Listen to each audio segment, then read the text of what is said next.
Today we're introducing a new segment called SPED Talks Spotlight. In episode 3 of SPED Talks, we talked about accommodations.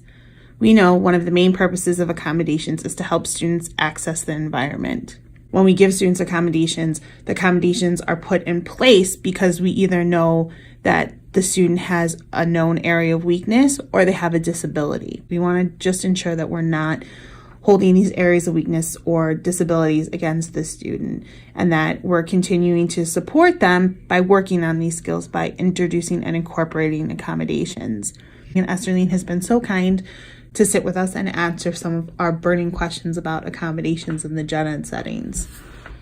Megan, at the start of the year, how do you even find your students' accommodations, and how do you implement them? The first thing I do is, of course, read any IEPs. The special ed team also sends the IEP at a glance, which is a really nice, quick way to make sure I know everything. And then, of course, I look at their full IEP.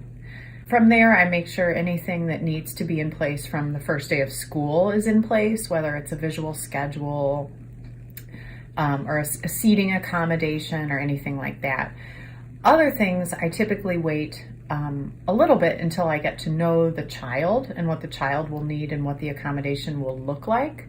And then, of course, if it's a testing accommodation, I would wait until we have an assessment or something like that. So that's sort of the initial process. How do you find supplementary aids and or ideas for materials? I would ask, when in the beginning of my career, when I didn't know, I would work closely, with the special ed teacher to get those ideas. And that's where I learned all my tricks, was from the SPED team. Now that I've just been doing it a long time, I would just do it on my own. But even this year, Miss Ackerland has helped me with a few things. Megan, inquiring minds want to know, how do you implement and integrate accommodations in your classroom? I think what I've found with accommodations, especially ones, that we have here that are well written and natural, is 90% of the time, accommodations for one student are going to be good for the majority of the class. A quiet testing environment, everybody needs that. A schedule that's reviewed every day, everybody needs that. Yeah, they can all benefit from it. Yeah, so for the most part, I try to think of ways to do accommodations that are going to benefit everyone. And then if there's things that are more specific to an individual child or a very small group, I just add it to my schedule to make sure that I do it. So for example, I have a visual schedule that we review as a class every day, but I have a student this year that needs a one-on-one check-in to go through the schedule individually.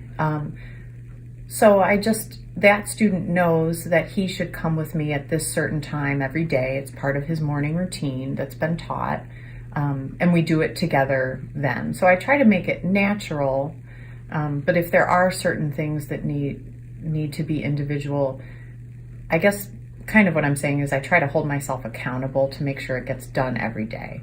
And I think part of that is making sure it's not super duper involved. So how do you know when to add or drop an accommodation?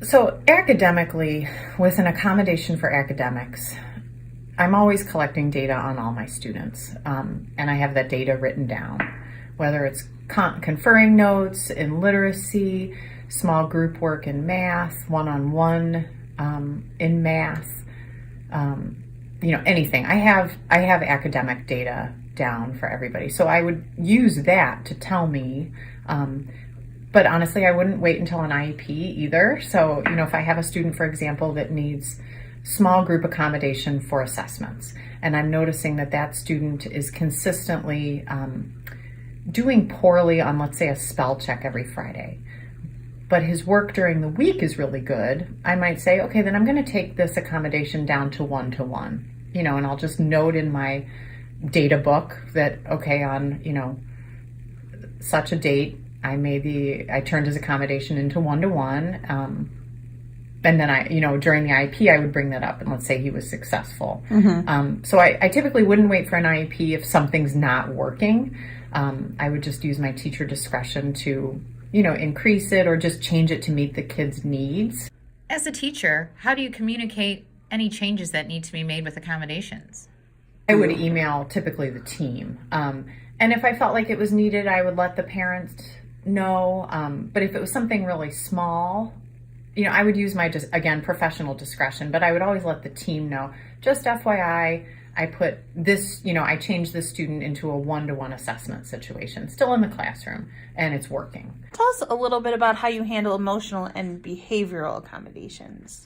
For accommodations that are specifically for behavior or social emotional, it's the same kind of thing in terms of I'm constantly evaluating the efficacy of something. And, it's not to say on a day-to-day basis, every day is going to be different. But if I notice a trend over time, if I have 5 days in a row of someone really struggling, like let's say with a transition, I would change the accommodation. Probably, maybe that student needs to always be at the front of the line during transitions, or maybe that student needs 2 extra minutes to pack up. And that might not be in the IEP, but if I'm noticing that a struggle is packing up and they're feeling like they don't have enough time, I would just give the child more time. And again, I would communicate that to the team.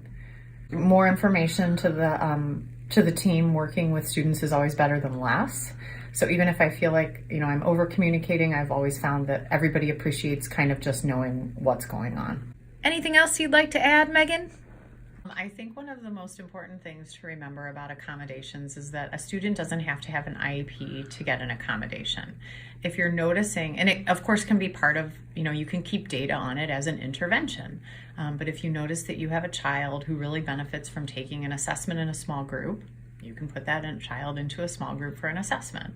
Or if you notice you have a child who would really benefit from a visual reminder of how to sit on the rug, you can make that visual reminder and track the data on it. So a lot of times when I have students with IEPs and accommodations, if it is, small group for assessment or preferential seating, they might not be the only one who's getting that. There might be other kiddos who don't have IEPs who are receiving those accommodations. And that, of course, doubles as an intervention that you can keep data on. Thank you so much for joining us. We hope you like our new segment. We're going to try and spotlight some more things in the future. Have a great day. Go Greyhounds.